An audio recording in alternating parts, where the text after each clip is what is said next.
Okay, let's get started because we have a lot on our agenda today. First, thank you all for joining us here today. My name is Chris Benner. I'm the faculty director of the Institute for Social Transformation. And this is an event that's been organized on a very short notice, given the urgency of the topic. We call this sort of a pop-up event and really trying to on issues of important topical interest, share the expertise that we have at UC Santa Cruz, in this case, around helping to understand the war in Ukraine. I want to thank the Humanities Institute and the Arts Research Institute for their co-sponsorship of this event. We didn't know how many people were going to be interested. We initially started, some of you signed up for a regular webinar, a regular Zoom meeting format, because we thought maybe there'd be a few dozen. Well, there are nearly 400 people who registered for this event, and clearly shows the keen interest and concern about, of course, what's going on in the Ukraine at the moment. So we're using this webinar tool. So there's no chat function, but we do want to engage with you as an audience. So you can submit your questions at any time in the Q&A button at the bottom. If you have a question directed at a particular speaker, then indicate that, and the speaker may have a chance to answer that question by type, and then the response will be seen by everyone. But we will also have an opportunity to answer your questions probably for the last half hour of this session, and a discussion with the full panel. So feel free to submit your questions at any time. And the panelists will respond to that. I'm not going to spend a lot of time talking about the panelists themselves and their long bios and the expertise they have. That's on the website that I put in the chat there for everyone. I want to thank all the panelists for joining us here today, and particularly to thank Professor Lissa Caldwell, Professor of Anthropology, who was really the inspiration and the organizing force pulling together this panel of experts. And so without further ado, Professor Caldwell, I'll turn it over to you to moderate the panel and introduce our other panelists. Great. Thank you so much, Chris. And thank you to everyone who has joined us today. I want to express my deep gratitude to the Institute for Social Transformation for hosting us, and especially to Chris and to Evan Knight for all of their hard work behind the scenes to make this happen on such short notice. And I also want to thank Diana Hogue and University Relations for their help as well. But most of all, I want to thank my colleagues who so very quickly volunteered their time and their expertise to share their insights with us today. Now, these events and this discussion are not merely professional, intellectual concerns for many of us. They're also deeply personal. Many of us here have family, friends, and colleagues in Ukraine, Russia, and across the entire region. We're deeply worried about loved ones, especially those we haven't been able to reach. As I'm going to play the role of moderator of the roundtable, I won't provide a formal presentation, but I did want to start by sharing a bit of information about my connections to these events and this region to sort of set the context here. My first day of graduate school was on Tuesday, August 20th, 1991. As any historian of Soviet, post-Soviet affairs will immediately recognize, that was the day after Soviet President Mikhail Gorbachev was deposed, provoking the demonstrations that led to the putsch that ultimately brought about the end of the Soviet Union. My classmates and I sat in an empty classroom waiting for our professors who never arrived. Later, the department manager ran in to tell us that every single professor was on a plane to Moscow to witness and advise on the unfolding events. So all of my professional training and career has been within the context of studying the consequences of the dissolution of the Soviet Union and the rapid transformation of political events.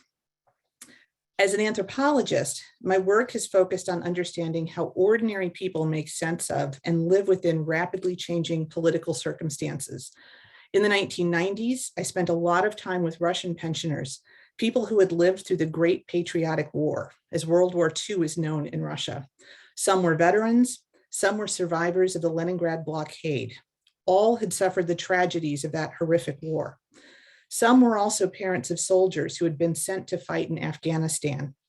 Friends my own age, who are now parents of young men, have long been terrified that their children will be conscripted into the military.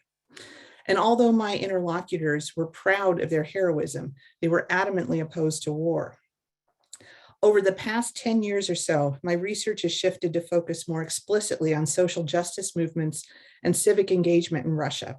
I have watched as Russian citizens have increasingly taken on more public and activist stances to protest a range of political, economic, and social injustices. For instance, one of my closest friends and colleagues, a feminist studies professor, gained fame for taking down ultra-nationalist politician Vladimir Zhirinovsky on the floor of the Russian Duma. Another colleague, a human rights attorney, is fully prepared to be assassinated for her work. I've been deeply encouraged by the growing size and prominence of the protests spreading around Russia and elsewhere this past week, despite the very real dangers that protesters are facing. At the same time, I am terribly worried about my friends and colleagues, people I haven't heard from. I'm also terribly worried about my many Ukrainian colleagues and friends, some of whom are fleeing, some of whom are staying to fight, and some of whom have been out of contact. And I know that I am not alone in these worries. Today's roundtable will consist of short presentations by 9 UC Santa Cruz experts who will share their perspectives on the war in Ukraine. They have been asked to respond to 2 questions. From their unique perspective, how can they help us understand what is going on? And do they have any thoughts on what might come next? In order to leave time for questions and responses, their comments will necessarily be brief, and they will necessarily be partial, especially as the situation on the ground is changing so rapidly. But our hope is that by providing a breadth of insights, we can put this conflict into larger and multiple contexts. And so I'm going to introduce and moderate the speakers. And as Chris mentioned, you're free to submit questions through the questions function. Unfortunately, we probably won't be able to get through them all, but hopefully we can cover a number of them. And so I want to thank you again for joining us today. And so now I'm going to turn to our first speaker, who is Peter Knez, Professor Emeritus of History here at UC Santa Cruz. And Professor Knez is going to get us started with thinking about context and some insights about this area. So Professor Knez, I'll turn this over to you.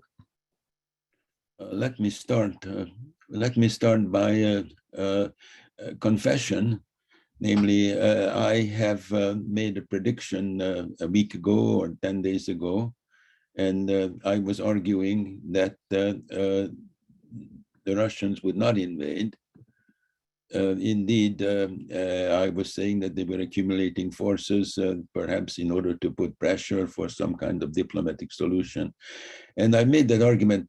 By the way, Zelensky made the same argument, that the president of the Ukraine also made the same argument, that the danger of a Russian invasion was exaggerated. I made this argument on the basis of Putin's past behavior.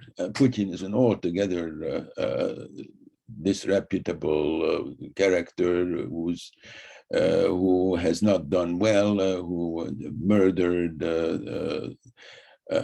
his opponents at home and abroad, who did not do enough to bring about an economic development of his country, who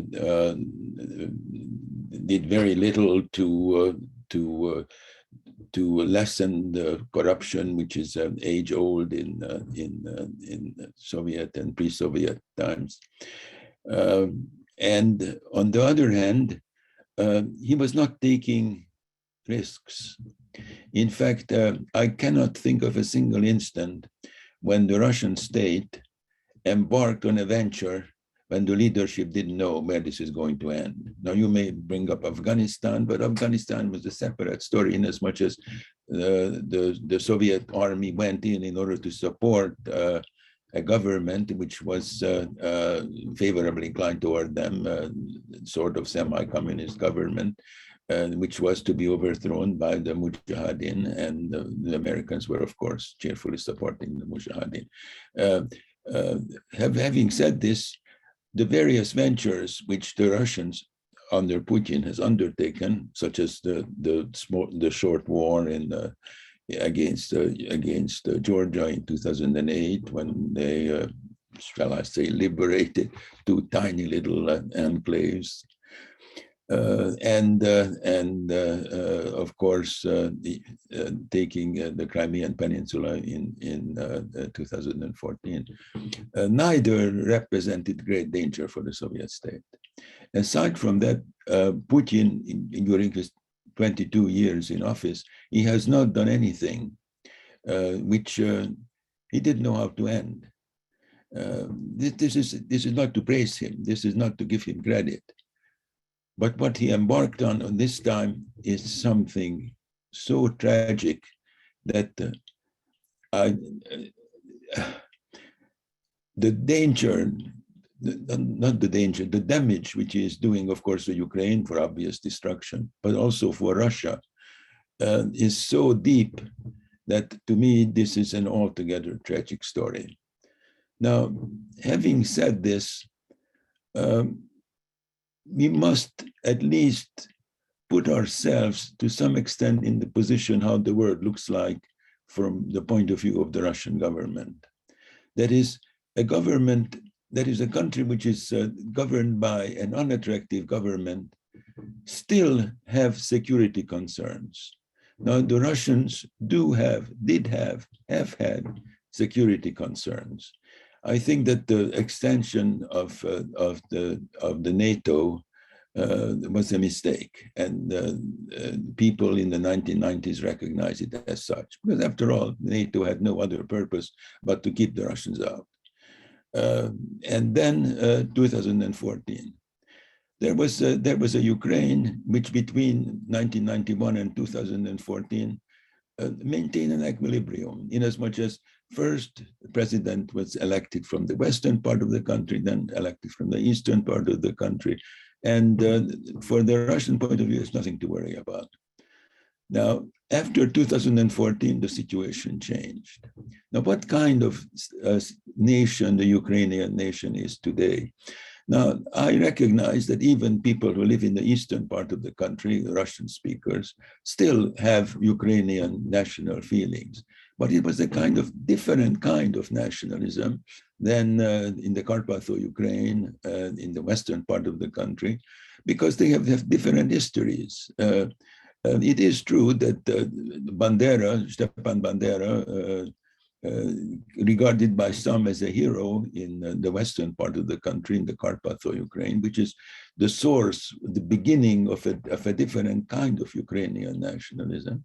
And of course, Bandera made himself famous by collaborating with the Nazis, as opposed to the eastern part of the country, where they have statues in memory of people who fought against the Nazis, who fought against Bandera. So this is a different kind of nation. And consequently, the solution should have been from 2014, and to some extent, the Minsk agreements of 2014 and 2015 pointed in this direction, to a certain extent, to federalize the Ukraine, and thereby enabling the eastern side, the eastern, Lugansk and Donetsk, to have a voice in the foreign policies of the nation. But this did not happen. Now, this is, of course, not to justify the dreadful, dreadful things which we are seeing now around us, but, well, at least to some extent, to put it in context.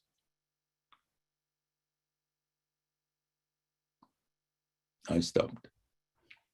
Great. Thank you so much for that, Professor Knez. That was really helpful to set the stage and give us some of that bigger context. Now we're going to turn to Dr. Lincoln Mitchell, who's a UC Santa Cruz alum and a faculty member at the School of International and Public Affairs at Columbia University. So Dr. Mitchell, I'll turn it over to you now. Thank you. It appears that I'm in good company, because like Professor Knez and like the president of Ukraine, I also predicted Putin would not invade the way he had. And my reason for that was simple.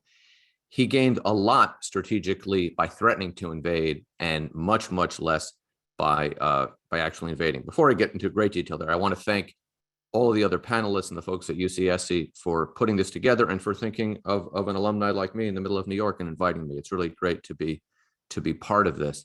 I have about 5 minutes, so I'm going to take a kind of point of New York privilege and speak fast. I hope you will forgive me for that. And I want to really focus on this question of what happens next. What was going to happen next? And I want to start by talking a little bit about why I think Putin did this. And really, for me, this comes down, the first thing to understand in my book about why Putin did this is it had nothing to do with NATO. NATO was something we all talked about, but Ukraine was never getting into NATO. They knew that in Kiev or for quite a while. They knew that in Moscow. They certainly knew that in Brussels and Washington. What this was about for Putin was regime preservation. Leading a country, the economy is stagnant. The COVID pandemic hit Russia much worse than I think a lot of people here are aware of. I know that from folks I've talked to in Russia and people who have family in Russia. And because Putin is always concerned not about a NATO invasion coming from Georgia or coming from Ukraine, but about regime change, the modeling, the color revolution model, which really shook Russia, the Russian leadership to its core beginning, back in 2003, 2004. We long forgot about that here in the West, but it was a big deal there. But that effort at regime preservation has, in my view, backfired spectacularly. It has turned out to be a major mistake for the Russian regime, and I want to kind of explore that a little bit. So first, where is Russia now a week or so into this war? They are increasingly isolated internationally. They are facing major economic hardships that will grow out of these sanctions if the sanctions hold. And if I'm Putin, I'm betting that at some point Europe will crack and they'll backtrack on this because the sanctions will hurt Europe, but they also will drive inflation up in the West. They will cause more supply chain problems in the West. But for now, Russia will be hurt economically, and not just the Russian leadership, but the Russian people, which is unfortunate, but that's going to happen. They will continue to take casualties on the battlefield. And a lot of people in Russia are going to question why they're doing that for this. But to me, very significantly, as we think of the negotiations that have already kind of begun, is this question of what is their exit from Ukraine? The original plan was something like put in some kind of a puppet regime, some kind of Vichy regime in Kiev and run the country that way. Think of a kind of a Yanukovych redux, but that's not going to happen. There's no way that kind of government could last in Ukraine, given the strength of the resistance and given how deeply the anti-Russian sentiment is. So another model is they would break off, the Donbass region, maybe expand a little bit out of there, incorporate that into Russia and leave the rest to Ukraine. But that seems pretty unlikely now because they're not going to let Ukraine function under Ukrainian leadership because that now really is a threat to Russia. But they will win the war to the extent that wars, victory in war means causing more damage to the other side. They will win that war and they will leave it to the West to rebuild, right? So one question here that we should all be thinking of in the back of our minds is that this will be stuck to the European and the American taxpayers to rebuild. And what does that mean in a post-war Ukraine? But I want to get back to this question of regime preservation just for a couple of minutes.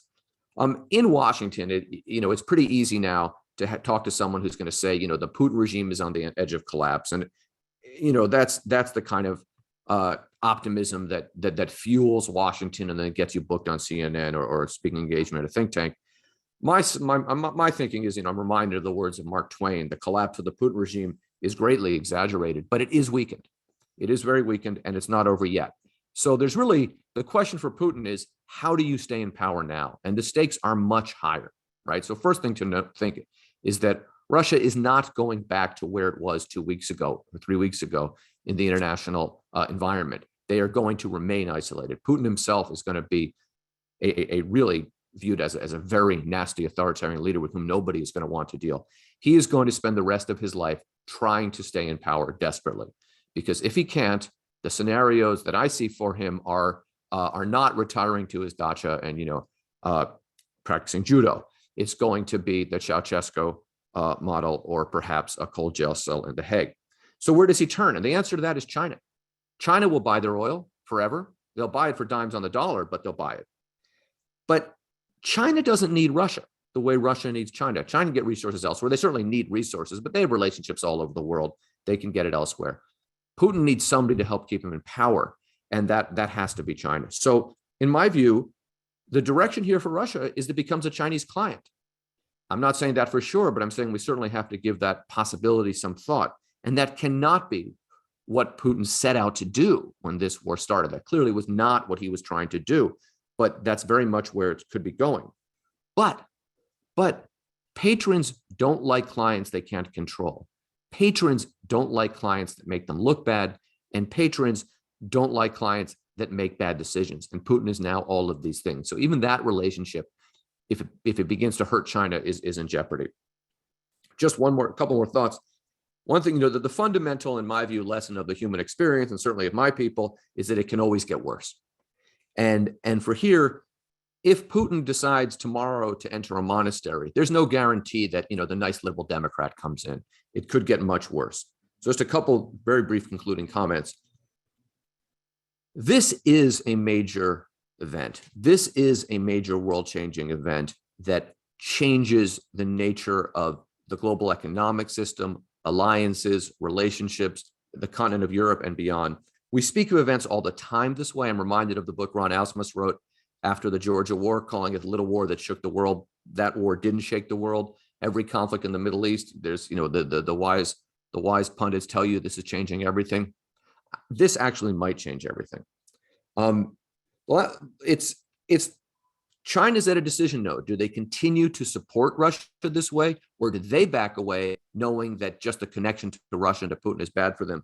And we can't ignore entirely how this can affect the United States. Joe Biden gave his State of the Union, gave a very clear case for why we should support Ukraine and why this is Putin's fault. But what he didn't tell the American people is that sanctions will require sacrifice from us, because we will have inflation, we will have supply chain problems, and without getting too into the weeds here, we all know what happens if Biden doesn't get reelected. We all know who's waiting in the wings on the Republican side, and that would make nobody happier than Vladimir Putin.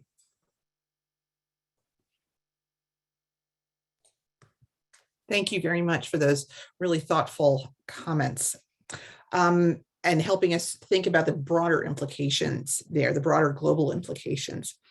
I'm going to turn now to Tanya Merchant, who is Associate Professor of Music here at UC Santa Cruz. And I believe Professor Merchant's going to be helping us think about the role of cultural institutions and the racial implications of the events. Thank you so much. And thank you for organizing this. So in the last few days of observing the global reaction to this, one of the things that I think we all have tried to do in the face of, given that we are seeing the attack of museums and archives and university buildings, we are in some level of a culture side situation. All of us, I think, are trying to uplift and share and perform our support for the Ukrainian people. And I want to take my little bit of time to think about the musical performances that people are sharing in order to perform this support, and to think about where they come from, and maybe what we can do to complicate maybe some of the things, some of the stories that these musical examples are being used to tell that have specific histories. So I'm going to share my screen and play a few videos if you don't mind.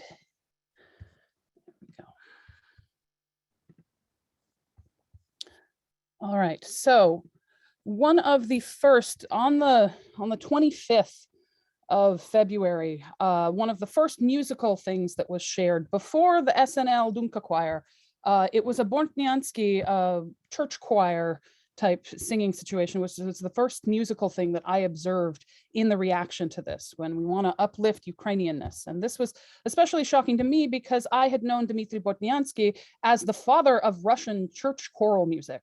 He is very much claimed by Russia because he served in the court of Catherine the Great. But no, he was born in Hlukov on the shores of the Dnieper River. He is a Ukrainian, or during the Tsarist era, to get a feel for the paternalist sort of approach to Ukrainian culture, it was called the Little Russians, you know? And so I think we need to think about that paternalism when we're thinking about playing this music to represent that. And so let's give a little listen to his Sacred Choral Concerto, number 3, performed by the National Academic Choir of Ukraine.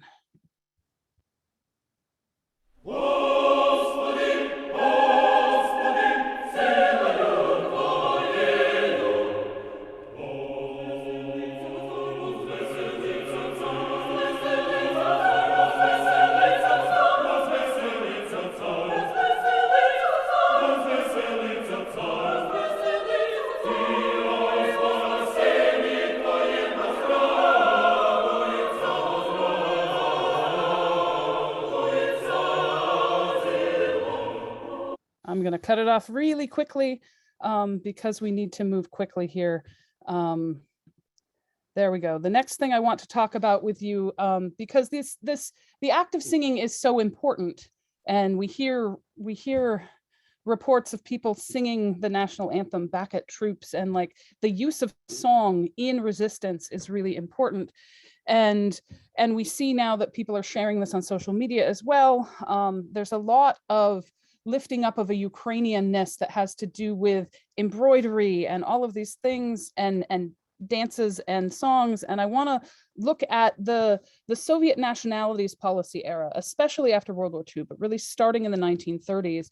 You saw this desire to stage folklore that expresses the value of the friendship of nations. Now, the nationalism that was acceptable within this needed to be benign and entertaining, and usually involving smiling people and lovely costumes.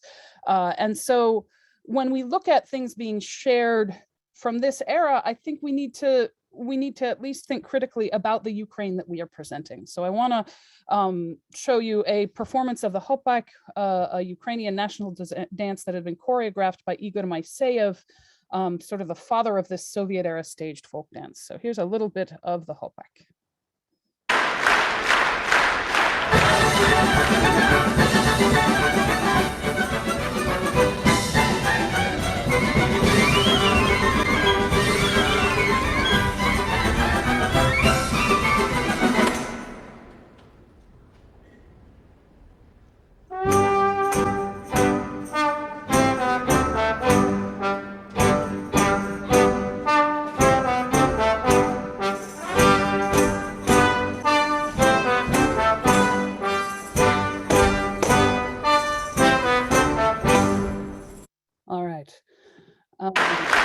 We didn't want that. So what do we do when the things that we are using to uplift Ukrainian resistance, to uplift this move, really since 2004 and the Orange Revolution, especially this move to express a multi-ethnic democratic Ukraine?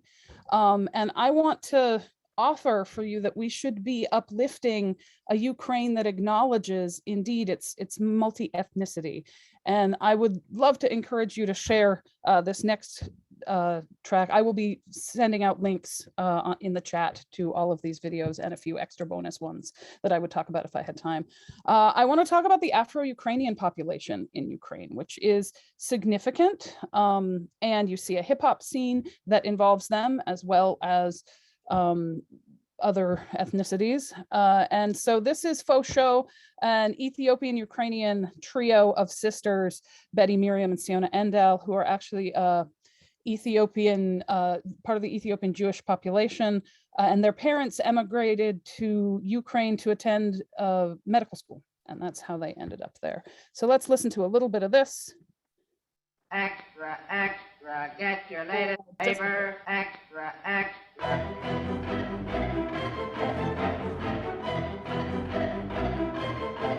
What? I'm so extra, extra texture. That's my nature. The holy grail. I'm just flexing my complexion. Love or hate me, well, I keep it real. I'm so extra, extra texture. That's my nature. The holy grail. I'm just flexing my complexion. Love or hate me, well, I keep it real. All right, so what do we do next? I think part of this needs to not just be what happens next, but what do we do next? And I would say we want to talk about the Ukraine that even, I mean, the Ukrainian government wants to emphasize its multi-ethnic and democratic qualities as well. You see in 2016, the artist Jamala won Eurovision and brought Eurovision back to Kiev with her song 1944, which is about the Stalin's expulsion of the Crimean Tatars to Central Asia in 1944 during World War II. And it's very poignant for this current moment. And I think these are the kinds of things that we can talk about that includes the Tatars, the Afro-Ukrainians, the Roma populations that especially in the East are seeing a lot of repression and have since 2014, but really everywhere, even in Kiev. We need to remember that the poor and the marginalized suffer most in war. And so we shouldn't forget them when we are representing the glory of Ukrainian culture. Thank you for your time. Thank you very much for that. And now I'm going to turn it over to Daria Saprikina, who is a PhD candidate in politics at UC Santa Cruz. And I think Daria is going to tell us a little bit about the relationship between the media and the government in Russia. Hello, I want to talk about the situation in Russia and talk a little bit about what is happening in Russia and how people in Russia are reacting to the war in Ukraine and the divisions in the Russian society that have become apparent as a result of the war in Ukraine, and also the role that the state-run media plays in this situation. So in the last 9 days since the war in Ukraine started, we have seen a lot of protests in Russia. People are protesting in Moscow, in St. Petersburg, but also in other Russian cities and towns. They're protesting against the war in Ukraine, and over 8,000 people at this point have been arrested for protesting, and we have seen significant crackdown on the protests. So people have been expressing their disagreement, their protest in more subtle ways as well. So they have been handing out flyers, they have been doing graffiti, posting on social media. However, that will probably change because just earlier today, the Russian parliament, the Russian authorities adopted a new law that basically criminalizes distributing the so-called false information about the operation of the Russian armed forces in Ukraine. This is punishable by hefty fines and up to 15 years in prison. So what is considered false information by the Russian authorities? So first of all, there's a question of terminology. The war in Ukraine is referred to by the Russian authorities as a special operation of the Russian forces in Ukraine. So it is banned to use words such as war, invasion, and attack to talk about Ukraine. And people are already being punished for using those words, and media organizations are being punished as well. So what happened in the last few days is we have seen in Russia that the last remaining independent media, opposition media, the radio station Echo of Moscow, TV Rain, which is the only opposition TV channel in Russia, as well as Meduza, which is a news outlet that is based in Latvia, but that operates in the Russian language and covers Russian news. All of those have been banned. So access to them has been restricted. Some of them decided to just shut down altogether as a result of this ban. Also, we have seen restriction and restricted access to foreign media outlets such as BBC and Deutsche Welle. Also, social media networks are being shut down, so access is now restricted to Facebook, to Twitter, and it is very likely that YouTube is going to follow, and YouTube will be shut down in Russia. So that means that all independent media have been effectively eliminated, and the only media now, or the only access to information that people have, is the state-run media that propagate the official narrative. So many people in Russia disagree with the war in Ukraine. They strongly protest against that. Many people are interconnected with Ukraine. They have relatives in Ukraine. They have friends in Ukraine. And many people are fleeing Russia because there is a possibility, a very likely possibility, that the situation is going to become worse and worse. We are yet to see the worst effect that economic sanctions by EU countries, by the US, Canada, Australia, number of Asian countries, we're yet to see the full effect of those sanctions on the Russian economy and the Russian population. So according to different estimates and surveys, which many experts say are unreliable in war times, it is a very unreliable method to survey the population because you would see drastic variations and people feel very emotionally one way or the other. However, the recent surveys that were conducted in the last few days show that the public is pretty much divided 50-50. So half of the population support the war in Ukraine, and coincidentally, this half of the population relies almost exclusively for getting their news on the state-run media, so Russian television, TV channels, and various other state-run media outlets. And half of the population is strongly against this war. And again, it's not surprising that this half of the population relies on independent media. However, as I said, people are losing access to independent media in Russia. So what will happen next in Russia? I am very pessimistic about this. I think that the social tensions will continue to exacerbate, and the division is becoming more and more apparent. And I think that when the sanctions will take full effect on the Russian economy, there are already talks of the possible default. I think this is going to be the boiling point, and this will be kind of like the critical point where we will see a lot of different developments that may not be very good. Thank you very much for that, Daria. I really appreciate that.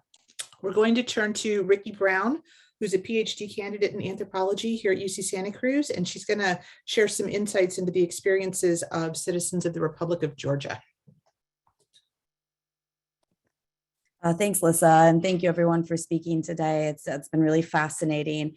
So I'm turning to Georgia as a former Soviet republic located on the southern border of Russia, and also as a very common tourist spot for Russians. They often come through the southern border through Vladikavkaz by car, by bus, and come and will hang out in Georgia, doing various activities. And so really the Georgian context is important because in 2008, there was a significant war between Russia and Georgia for about 12 days, which resulted in the Russian occupation of two northern territories on the Russian border, both Abkhazia and South Ossetia.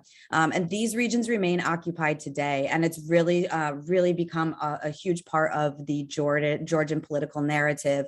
These slogans, 20% of our country is occupied by Russia, or Russia is an occupier, are very common in political discourses now.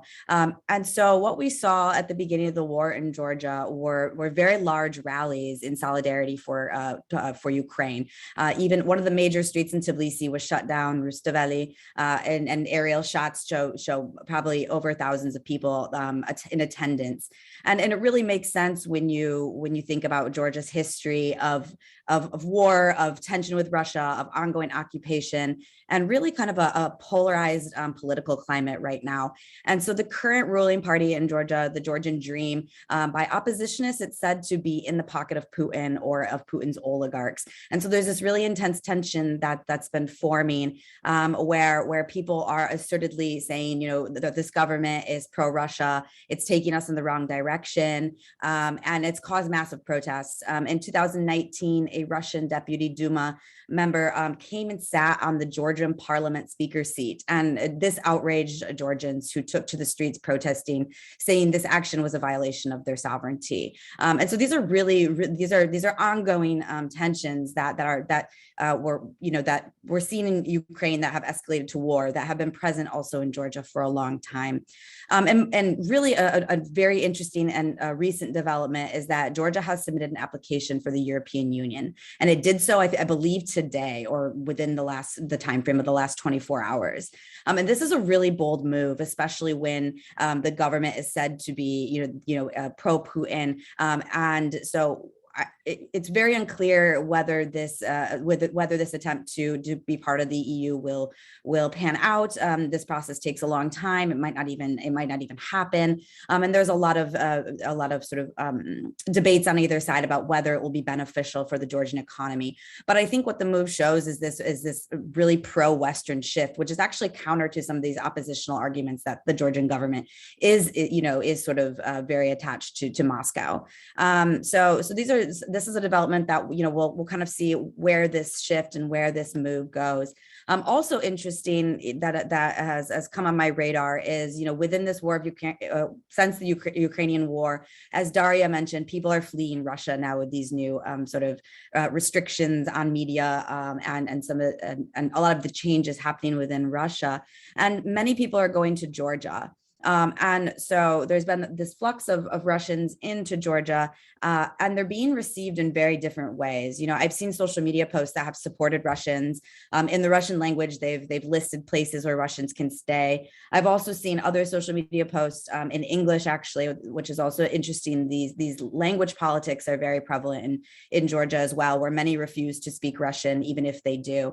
And this post in particular was on Airbnb, and somebody had reached out saying, "Is your apartment available?" The Georgian asked, "Are you Russian?" The Russian responded, "Yes." And the Georgian responded, "Well, F you, stay out of my country, stay in yours," and denied them, the Airbnb. So we're really seeing a lot of this polarized, the discourse also happening in terms of Russians coming into Georgia. And this could also potentially really shift Georgia's economy. It could change trade relations. Historically, they've been very reliant on Russia. Even in recent years, much of their my topic is wine. Much of their wine exports, over 50%, continue to go to Russia. So these shifts in the war in Ukraine and these shifting geopolitics might really transform that relationship, and it could move them closer to the West. It likely will, but we'll see how things sort of play out. So I just wanted to provide another sort of a former Soviet republic context to the Ukrainian situation. Thank you so much for that, Ricky. And now we're going to turn to April Reber, who's a PhD candidate in anthropology here at Santa Cruz, and she's going to help us understand Germany's reticence in response to these events. Hello, thank you so much, Lissa. I want to thank the organizers and presenters for putting this roundtable discussion together during this very challenging time. My presentation, as Lissa said, evolved conversations with a politically engaged man named Jan Endert, and I want to acknowledge him as a contributor to this presentation. As Lissa said, I'm going to cover two more global questions focusing on Germany in relation to the Ukraine war. What is going on in Germany, and where do I think things are headed? For those who are interested, I can talk more about the local responses for refugees and displaced persons during the Q&A as well. So first, what's going on in Germany? In January and February, Germany's allies seemed unsure of where Germany would stand if Russia invaded Ukraine, and I'm not sure Germans knew how to respond. And I bring up just two reasons for such German reticence. First, Germans at all levels of power have been crafting economic and cultural engagement with Russia. Over the past several decades, cities and regions in Germany have been sending local delegations to Russia to foster trade relations. Alliances with Russia extend beyond political affiliation. People on the political left and political right seek relationships with Russia. But Germans and Russians are bound by cultural and social relations as well. There are lots of Russians in Germany who technically have German ancestry. There are still general residual effects of the Russian occupation of East Germany and the Allied occupation and influence in West Germany that I can go into more detail in during the Q&A. In general, Russia was not seen as an enemy before the Ukraine invasion. It was seen as a potential friend and ally. And even with the Russian invasion of Ukraine, people and politicians have spoken against violence, but carefully justify past and present economic and cultural ties to Russia. The second point I want to bring up is that the invasion of Ukraine shows a remarkable shift in the broader German narrative about German militarization. A broad narrative continues to exist in Germany that because of its history, Germany is now a peaceful country that should not remilitarize or be involved in military campaigns, even though Germany has participated in some military campaigns. But Germany's response to the events of the past week show a shift in this narrative of peaceful Germany. A few days ago, Chancellor Scholz said that he will increase Germany's spending on defense to more than 2% of its economic output. He said, quote, "We will have to invest more in the security of our country to protect our freedom and democracy." It's significant that a government led now by the center left and middle left, the SPD and the Greens, are increasing defense spending. Public opinion also seems to be supportive of German military spending. On Sunday, thousands of people gathered in Berlin and Frankfurt and other German cities to demonstrate for peace, while simultaneously talking about the need to strengthen Germany's military. It speaks volumes about how much of a threat people think Putin is because of the extent of his invasion of Ukraine. But this announcement to increase military spending also shows the broad shift in public opinion about Germany's history and its evolving obligation to invest more in the military. I think the transition point in Germany's response to the Ukraine war came as Germans watched Russian forces move beyond the two eastern provinces Putin initially recognized as sovereign. As it became evident that Putin wanted to control much of Ukraine, sentiment towards Russia and German remilitarization have changed. Now, where do I think this is going? The Ukraine war is a shift for how Germans discuss their history and international standing. First, I think the German government and Germans are realizing their new place in international politics. This recognition shows a new age of German international policy, almost 8 decades after Germany's incredible defeat and occupied and subjugated status after World War II. This transformation has been happening for decades now, and Putin's invasion of Ukraine has created a setting to show the transformation that Germany has been going through. Germany's earlier reticence to commit to a US alliance during January and February if Russia invaded Ukraine shows the German government's increasing strength, both in the EU and in world politics, and Germany's ability and interest to establish new trade networks with allies beyond the US and Western Europe. And my second and final point is that the German government's move to increase military spending indicates a shift that has been taking place in the last several decades in German rhetoric about its history and aggressive status, going from a country supposedly committed to demilitarization and horrified by its aggressor status to one that is increasing its defense spending and strengthening its military based on rhetoric to protect itself, its freedoms, and its democracies. And if this transformation continues in the coming decades, I expect that Germany will become an even stronger power center. Thank you. Thank you very much for that, April. Now we're going to turn to Roger Schunman, who is Associate Professor of Politics here at UC Santa Cruz, and he's going to take us to another part of Europe to think about some of these events. Thank you.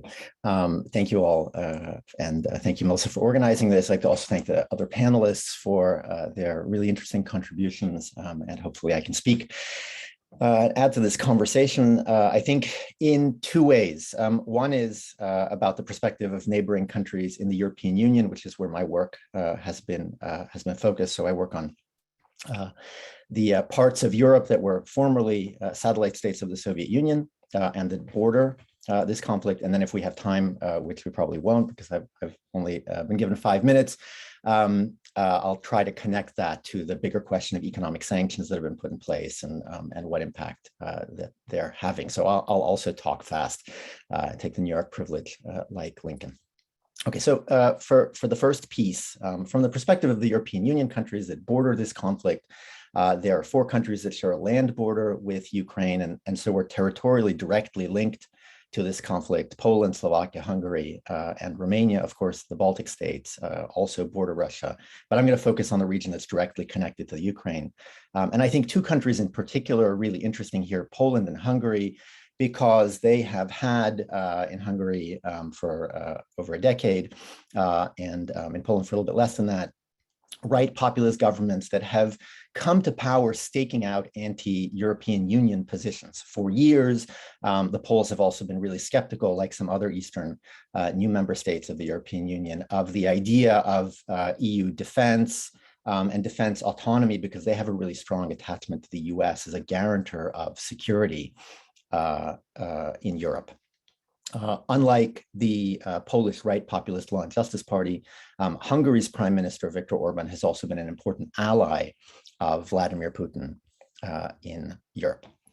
So in these countries, as in the Baltics, the Russian invasion of the Ukraine has had the immediate impact of raising the alarm about Russian aggression. Refugees are streaming in and being welcomed. Newspapers are full of columns about how people can take them in or offer transport from the border. Hungary has already accepted over 100,000 refugees. Over 500,000 have arrived in Poland in just over a week. Slovakia today declared a state of emergency. And one of the sort of immediate products of or consequences of the conflict in the Ukraine is that, as often happens in a crisis, many of the social divisions in these societies have at least momentarily been set aside. And I think this is a really significant piece because Vladimir Putin has worked for years to try to divide the West. Russia allegedly funnels illegal campaign funding to right-wing and far-right parties in Europe as a way of trying to drive wedges into the European Union. Very recently, the far-right Austrian vice chancellor was caught on tape promising public contracts to someone who was posing as the niece of a Russian oligarch in exchange for political support. And a lot of that work, I think, has, at least for the moment, been undone as Europe finds a new unity in the face of this perceived threat. So in the last week, the European Union has really changed its status as a collective defense actor and has taken a really new look at the tools that it has at its disposal, including, as we all know, directly providing arms to the Ukraine. And two countries that had acquired the reputation of being troublemakers in the European Union, Poland and Hungary, have seen a sudden and I think very important shift in political discourse. Let me start by saying a little bit about Viktor Orban, who as recently as early February, visited Vladimir Putin. He made his 12th visit in an official capacity to Putin, and who was presenting himself as a key bridge to Russia from Europe. Part of that was about securing cheap energy. Hungary has an election coming up in April, and that's been an important election issue. Orban has been forced to make a significant move away from Putin and towards supporting EU measures, including supporting EU financial measures on Russia. Poland, which is the 5th largest country in the EU by population, the largest of the former satellite states of the Soviet Union, has had a historically very divided political scene for much of the time since 1989. When those countries left the Soviet sphere, it has suddenly become uncharacteristically united. And this is, of course, produced by the renewed perception of a threat from Russia. So, for example, the largest Polish paper today ran an op-ed comparing the last weeks to 1938 in Poland, the year before the Second World War broke out, when, quote, Poles wanted to believe that there would be no war. Jews wanted to believe that there would be no Holocaust. The French and the English wanted to believe that there would be no war, but if there would be one, it would be elsewhere. My friends in Poland, who are reasonable people in normal times, are accumulating bundles of euro cash. They have gas canisters in the car, and many people are still working from home. So for them at this point, the car is prepared to be their getaway vehicle west, because in their minds, this conflict could very soon spread. Riding this popular perception, all of the main parties in parliament, again, this has been a very politically divided country. Even the right is very sharply divided. All of the main parties in parliament yesterday declared support for a new law that was proposed by the right-wing government that would increase defense spending, increase the size of the army. The opposition called for an end to the conflict and the divisive discourse towards the European Union, which has been a central part of the politics of this governing party. All of these changes, of course, wouldn't come to pass for months to years. The proposed funding, the buildup of military forces. So I think the real significance of this might be in this region in the longer term. And so that, I think, allows me to say a little bit before my time is up about where this is going. Now, I don't actually think, although I don't have a crystal ball, that Putin plans to invade any European Union countries. That's not really what this is about. I agree with Lincoln that it's about retaining authoritarian buffer states around Russia to prevent regime change from spreading to threaten Putin himself. I think NATO has been very careful and the EU in the kinds of support that has been provided. So the proposal to donate airplanes to the Ukrainian Air Force was withdrawn because of the perception that that might actually be perceived as a directly hostile act and draw Europe into the conflict. So there's, I think, a very careful sort of immediate set of moves around what kinds of things are being done. But what it does do in the longer term is, I think, create a new and much more united, at least for the moment, Europe in the face of Russia. The measures, both sanctions and the provision of weapons to the Ukraine in the short term, are causing difficulties for Putin that I think he didn't anticipate. One thing that we do know about sanctions is that if they work and if they do manage to change policy, which is not an easy thing to do, they take time, and time is the one thing that the Ukraine probably doesn't have. But I think in the longer term, this may reshape in important ways some of the politics of the member states themselves, as it has in the immediate term, and the nature of the European Union as an actor of collective defense. I'll stop there and I can say more in the Q&A. Thank you. Thank you very much for that.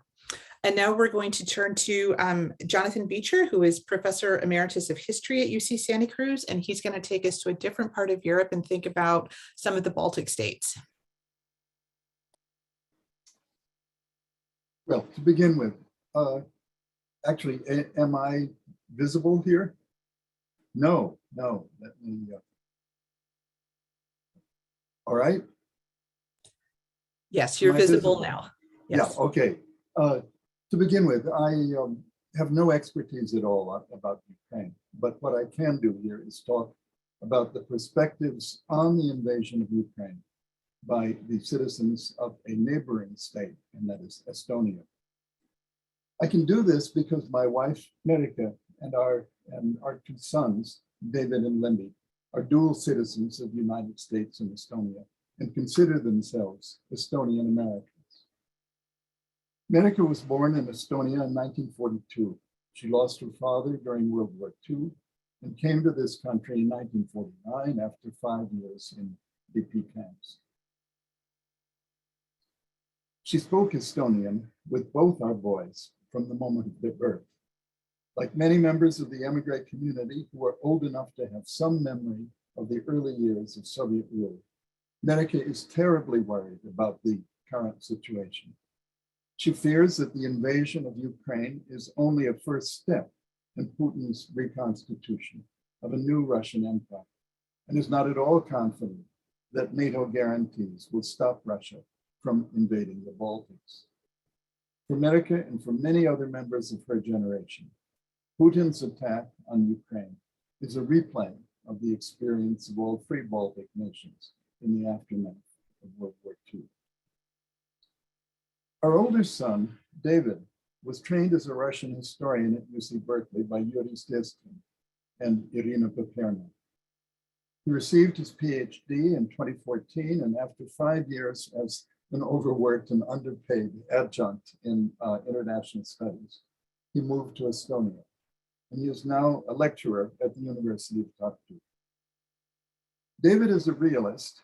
He recognizes that the Zelensky government is likely to fall and Putin to reestablish Russian control over Ukraine. But David sees three complicating issues that spell trouble for Russia in the long run. The first is the nature and extent of popular support for the Ukrainians throughout Europe.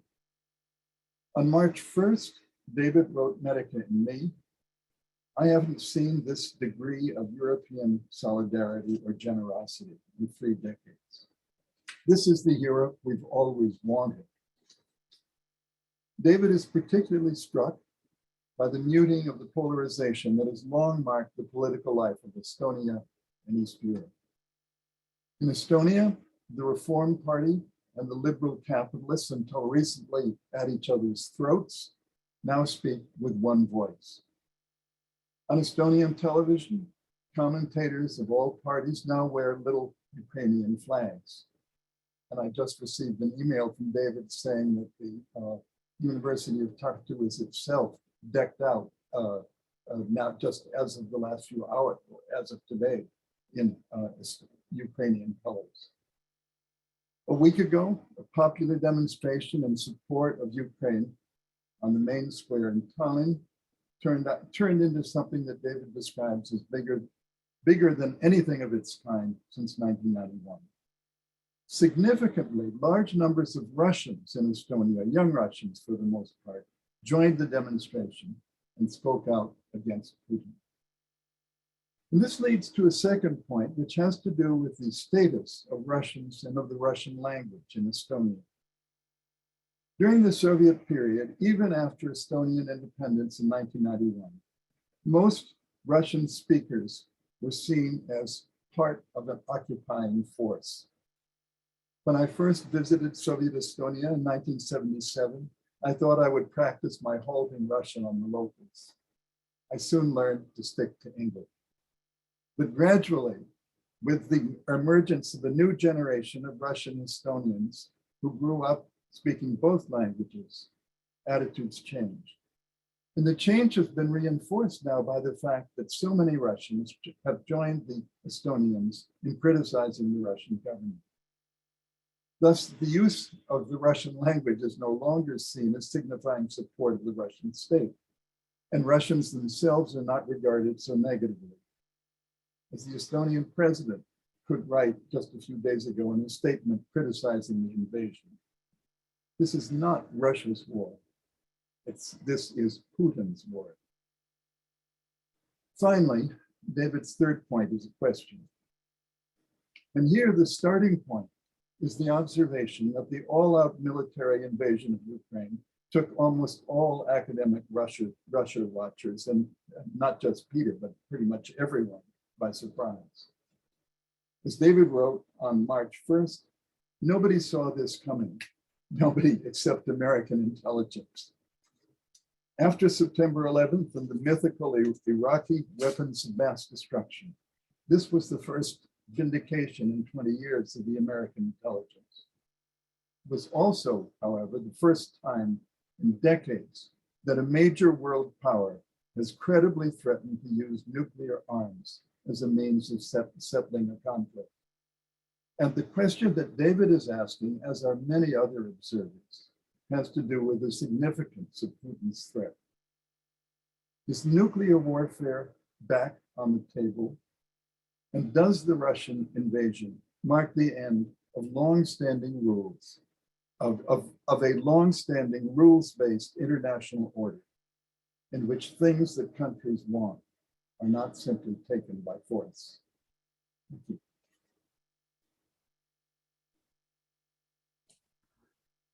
Thank you very much for that. And thank you for sharing the words of your son as well, his perspectives on these issues.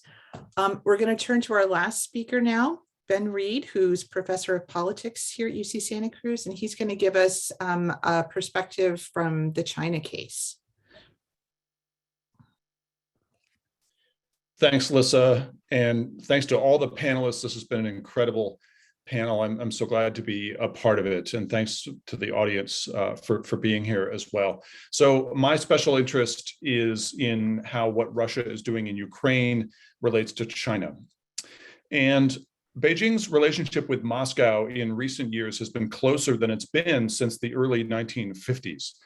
Vladimir Putin and Xi Jinping get along extraordinarily well. They've met or spoken 38 times, including exactly a month ago when they met at the start of the Winter Olympics and issued a long joint statement. Putin has something of a cult following among some in China who admire his perceived toughness. More generally, over the past 20 years, China and Russia have built a stable partnership as they've both become more and more alienated from the West. They both want to see a world in which the power of Western states is greatly diminished in both geopolitical terms and also in terms of the realm of international discourse or ideas. They want to see a world where international institutions no longer center on ideals like liberal democracy and human rights. China would like to have a free hand to, for instance, repress the Uyghurs and the pro-democracy forces in Hong Kong and other forms of dissent and pluralism without being shamed and put on the defensive on the world stage. China and Russia also have complementary trade relations, with China purchasing natural gas and advanced weapon systems from Russia. Each sees advantages in the other, and they have shared ideas and interests. China is, in some ways, the more powerful of the two. Its population and its economy are roughly 10 times the size of Russia's. And as Lincoln suggested, this conflict could make Russia even more the junior and more dependent partner in this relationship. Now, there's some debate about whether Xi Jinping knew in advance that Putin would invade Ukraine. Regardless, China certainly isn't happy about this full-blown and ugly invasion, even if Putin was at least considerate enough to wait until after the Winter Olympics were over, although not the Paralympics. China has had a perfectly good relationship with Ukraine for the past 30 years. Ukraine has sold grain to China and participates in China's massive Belt and Road project, which builds infrastructure in many parts of the world.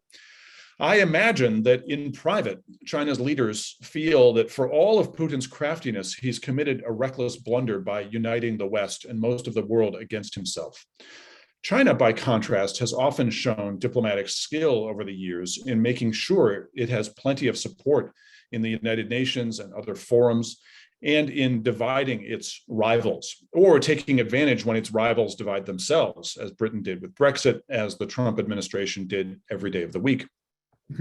China doesn't like being isolated. Also, one of the pillars of its foreign policy for decades has been that the sovereignty of states deserves great respect, that intervention is rarely justified, and that states should not interfere with each other's internal affairs. So what Russia has done puts China in an awkward position. There were also something like 6,000 Chinese nationals in Ukraine as of a week ago, and it's extra awkward that China did not evacuate them before the war and they could be in harm's way. Even so, China has been leaning towards support for what Russia's doing while espousing neutrality. It won't call what China is doing an invasion. It hasn't criticized Putin's action in any way whatsoever. Chinese media haven't given the conflict anything like the spotlight it's gotten here, but China's propaganda machine has heaped all blame for the conflict on the United States and NATO, which they say have pushed Putin until he ran out of patience. China abstained from votes against the invasion in the UN Security Council and General Assembly, although it did not vote with Russia either. For now, China is largely sticking with its friend, although in a measured and limited way. I wouldn't want to bet that that would change. China is comfortable having unpopular, nasty friends. Look no farther than North Korea. But China could adjust its stance if the war gets ugly enough, or if it leads to Putin's losing power, for example. There are a lot of questions in the air, finally, about what lessons China might take from Ukraine, particularly in relation to Taiwan, the self-governing democratic neighbor that China adamantly claims as its own. These two situations have a lot of differences, and it could be a mistake to push the analogy too far. But I do think that the success or possible failure of the Russian invasion will certainly have some impact on the thinking of the Chinese leadership.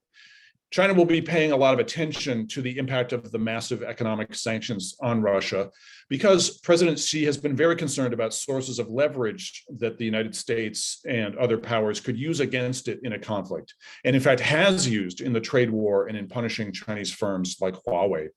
So, one way or another, the conflict in Ukraine is a potential turning point that will certainly shape China's currently strained relationship with Europe, its currently awkward partnership with Russia, its continuing deep tensions with the United States, and its designs on Taiwan. Thanks so much. Thank you very much for that.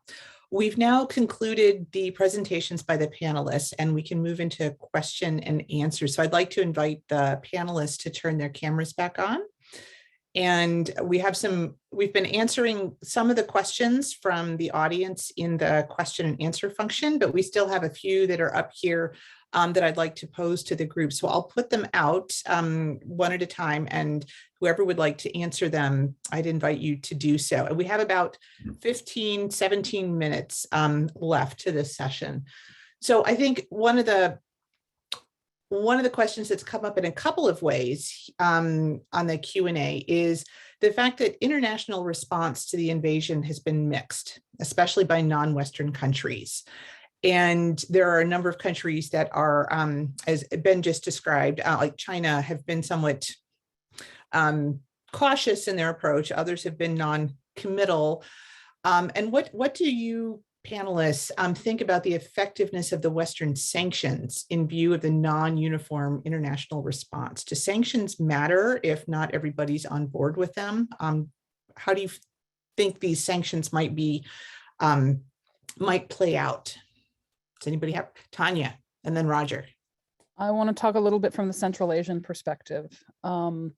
As many may be aware, the Central Asian states, Kazakhstan, Tajikistan, Uzbekistan, Turkmenistan, and Kyrgyzstan are all seen as sort of client states of Russia. And so while they aren't joining the sanctions, the fact that they're abstaining in the UN from refusing the things, the fact that they are wanting to stay neutral is already an incredible sort of movement in terms of that politically. And so, I mean, obviously I have lots of friends there and I have research interests there. I'm interested in this, but that is something to watch. Even places that Russia would see as their sphere of influence, while they aren't risking saying no, heck no, the fact that they're staying neutral is actually a really big deal. So they may not be sanctioning, but the fact that they're not joining in, this is a really big deal. Thank you. Roger, and then Lincoln. Yeah, so I would, maybe answer that by saying that, of course, sanctions, the more broadly they are supported, the more effective they are likely to be. And I think the sanctions have been impressively broad in the sense that both the EU and the European Union have put in place a number of economic measures to try to limit access to Russian funds. But we're also hearing reports of known doors through which oligarchs and others in the Russian government may be able to access capital overseas. So apparently Austrian subsidiaries of Russian banks are able to make payments on behalf of Russian businesses. There was a report today that Cyprus, where a large chunk of Russian GDP held overseas apparently resides, is also giving access to Russian businesses and allowing them to use their capital. And probably there are other sort of loopholes, and the individuals who have a lot to lose as a result of this conflict have had time to prepare. And I think we'll only know with time what other routes through which these sanctions are leaky exist. The other thing that I would say is, in terms of like comparative perspective on sanctions, is that, other countries like Iran have faced sanctions for protracted periods of time.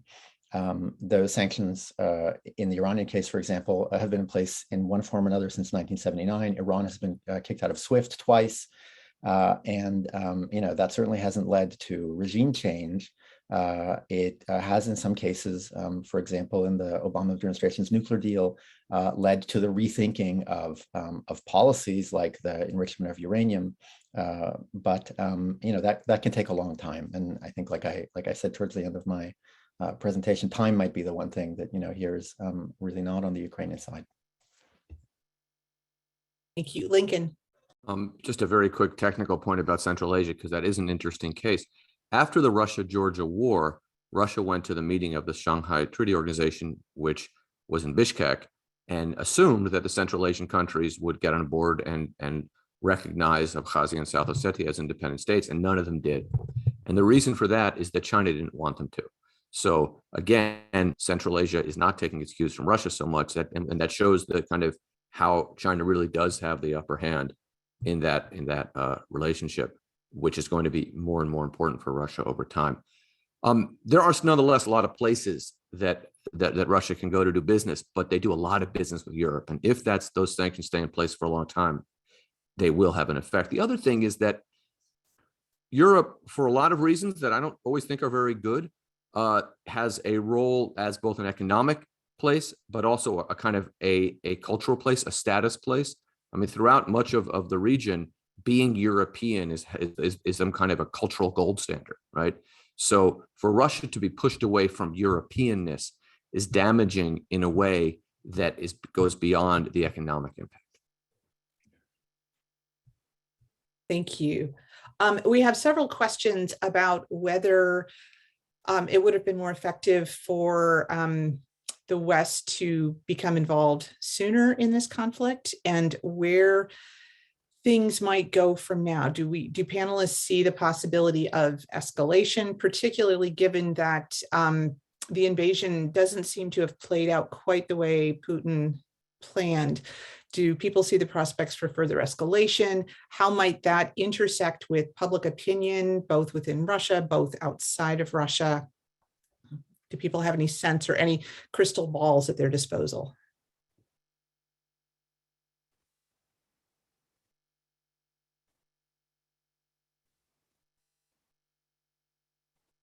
Daria. Yes, so I think, and this is my personal opinion, but based from, I've been following the news pretty closely since the start of the invasion. But my personal opinion is that it is unlikely to spill into other countries neighboring Ukraine, also in the Baltic states. I know that there has been a lot of concern among the Baltic states that they are next. However, I do think that, and Putin said that himself, that he will not stop until the goal of the military operation is achieved, and that goal is to essentially change the change of the government in Ukraine. So he wants Zelensky gone, and he wants a pro-Russian president who will be kind of like a puppet for Moscow. And so that's the ultimate goal. And until that goal is achieved, I don't think that we will see any de-escalation. However, I also know that, especially in the Russian kind of like space, where in the Russian language space, people have been discussing the possibility of escalating this to tactical nuclear strikes on the territory of Ukraine. I also think that this is unlikely. However, I think even the fact that people are talking about this and talking about the unpredictability of how this situation is developing, and the unpredictability of the decision makers in Russia, Putin, and people who are contributing to decision making, even though we don't know how many people are actually contributing. The unpredictability and the fact that this is even like an option that people are seriously considering and people are seriously worried about, I think this is an indication that this is definitely something that is unprecedented in Europe and unprecedented in the world. Thank you. April and then Tanya. Yes, thank you. There I am. Yes, thank you. I don't know about the other questions that you posed, but I do want to comment on Janice's questions about the EU's response and weaponization. The EU has already indicated that it will purchase and send weapons to Ukraine, and that is a big step for the EU to take. The countries in the EU met together earlier in the week, and they indicated there was a lot of agreement on the Russian approach. So I'm not entirely sure about escalation, but I do think the EU has already indicated that it is willing to engage with Russia if things continue the way that they are. Thank you. Tanya. I want to answer two parts of that question. In terms of pushing into other territories, I think Kazakhstan is very nervous right now for very good reason.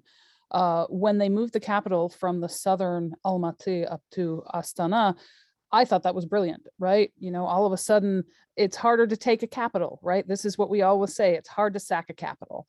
But looking at what's happening in Kiev right now, I am not sure that no matter where your capital is, I don't think it matters. And given the Russian troops were recently in Kazakhstan, I think the Kazakh government is nervous for a reason right now, because that's another place that is sort of, if we're using this greater Rus argument about Russian speakers, Northern Kazakhstan is a natural place. And the other thing is public opinion. What about public opinion? I am not sure how much, at least if we're talking about internal public opinion, there's a point at which it doesn't matter. There was recently some writing on Serbian dissent in the Balkan War and the genocide in Bosnia.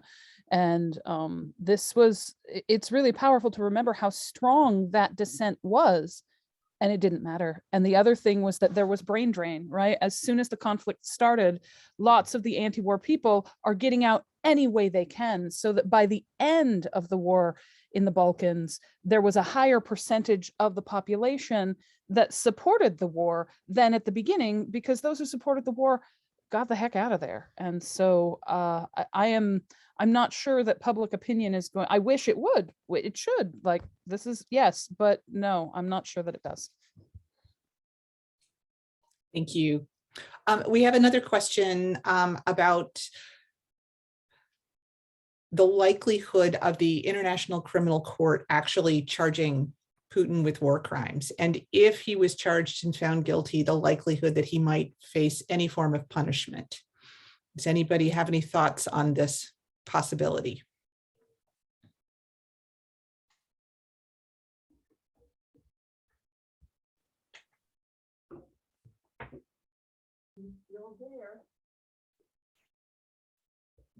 Sounds like this is the big, oh, Lincoln, yes. Somebody should answer this, so I'll take a crack at it. There's no particular expertise on that. I can't remember a time when so many different kinds of institutions in the West lined up on a position like this, right? I mean, people are losing their positions in cultural institutions. You know, people are pouring Russian vodka out. I mean, there have been massive human rights violations all over the world, and people from those countries performing in the West haven't been asked to denounce their leaders. So this is an unusual situation, which means that it is possible that the ICC might do something. As long as Putin is sitting in the Kremlin, the chance of him actually being on trial is zero. But this shows how isolated he will be, because if he really is indicted, I'm getting way ahead of my skis here because I know nothing, much to my mother's chagrin. I'm a political scientist, not a lawyer. But if he is indicted, he really won't be able to travel. Like, that will really make him, really mark him in a negative way. But the chance of him actually getting on trial relies on him being ousted and some new Russian government turning him over to the authorities, which I wouldn't bet on that. Thank you for that. Does anybody have any thoughts on Russian oil exports and whether the sanctions are going to affect Russian oil exports, whether that's going to play any role in the global economy?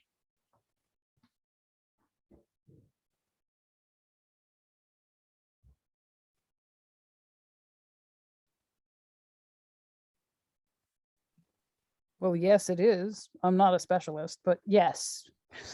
Yes. Okay. Roger? I was to say that the economic sanctions also contain a carve out for payments related to energy. So for the time being, at least last I checked, for the time being, you know, and there is the understanding that, you know, much of Europe relies on Russia for gas, and there's some preservation of, yeah. April.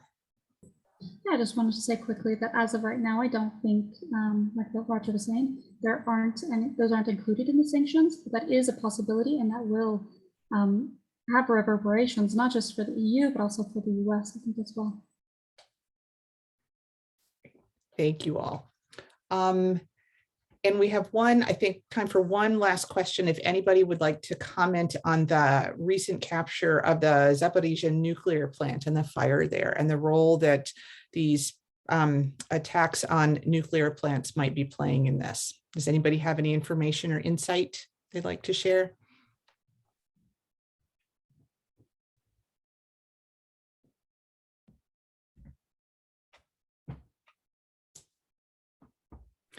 Okay, it sounds like it's out of the wheelhouse for all of us on this, Tanya. Yeah, I'll go. Sure. The ethnomusicologist is going to answer all the energy questions. This is going to be great.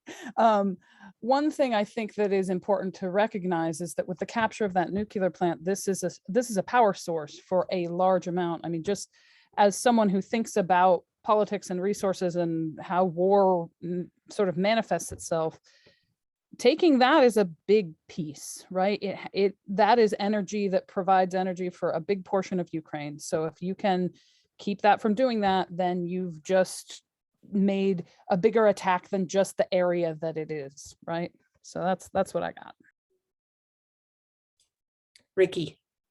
Yeah, I'm also not an energy expert, but I think it's also very symbolic, the takeover of a nuclear plant, given Chernobyl and the impact that had on Ukrainians during the Soviet Union. And a lot of my friends online have really used this incident to speak out and say, like, look at what's happening, look at the risk, that it has been sort of really, it's been a vocal moment for them.